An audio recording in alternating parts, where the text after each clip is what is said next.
ஏனெனில் குழந்தையை ஏரோது கொல்வதற்காக தேடப் போகிறான் என்றார். யோசேப்பு எழுந்து குழந்தையையும் அதன் தாயையும் கூட்டிக் கொண்டு இரவிலேயே எகிப்துக்கு புறப்பட்டு சென்றார். ஏரோது இறக்கும் வரை அங்கேயே இருந்தார்.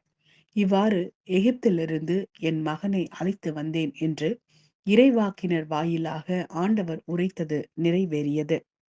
ஏரோது காலமானதும் ஆண்டவருடைய தூதர் எகிப்தில் யோசேப்புக்கு கனவில் தோன்றி, நீ எழுந்து குழந்தையையும் அதன் தாயையும் கூட்டிக் கொண்டு இஸ்ரேல் நாட்டுக்கு செல்லும். ஏனெனில் குழந்தையின் உயிரை பறிக்க தேடியவர்கள் இறந்து போனார்கள் என்றார்.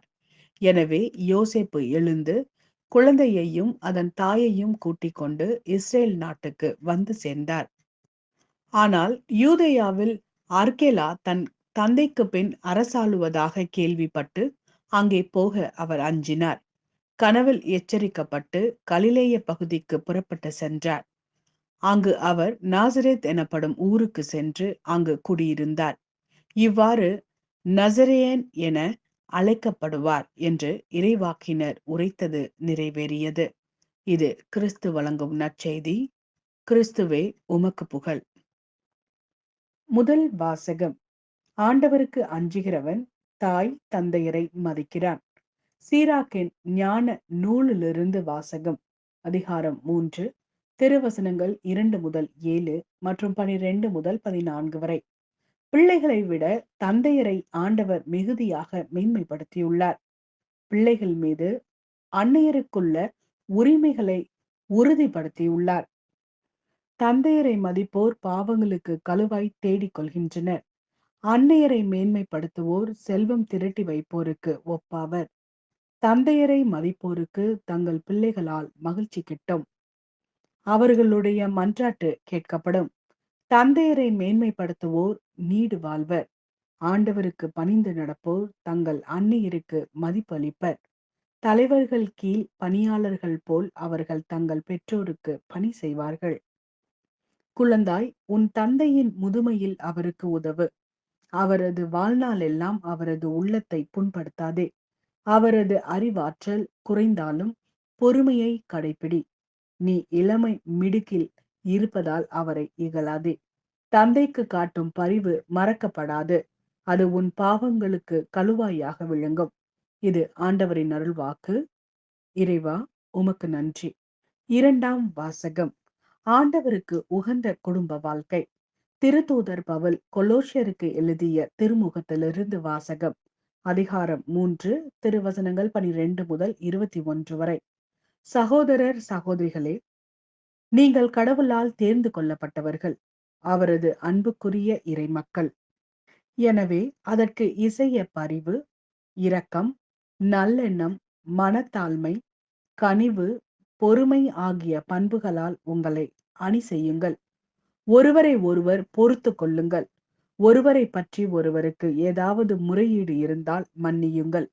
ஆண்டவர் உங்களை மன்னித்தது போல நீங்களும் மன்னிக்க வேண்டும். இவை அனைத்துக்கும் மேலாக அன்பையே கொண்டிருங்கள். அதுவே இவை அனைத்தையும் பிணைத்து நிறைவு பெற செய்யும்.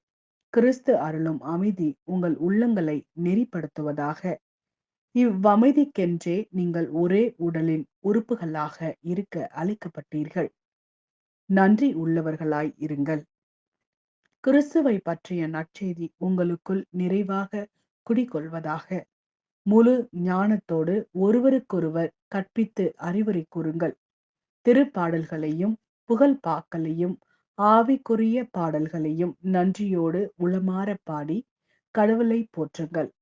எதை சொன்னாலும் எதை செய்தாலும் அனைத்தையும் ஆண்டவர் இயேசுவின் பெயரால் செய்து அவர் வழியாய் தந்தையாம் கடவுளுக்கு நன்றி செலுத்துங்கள்.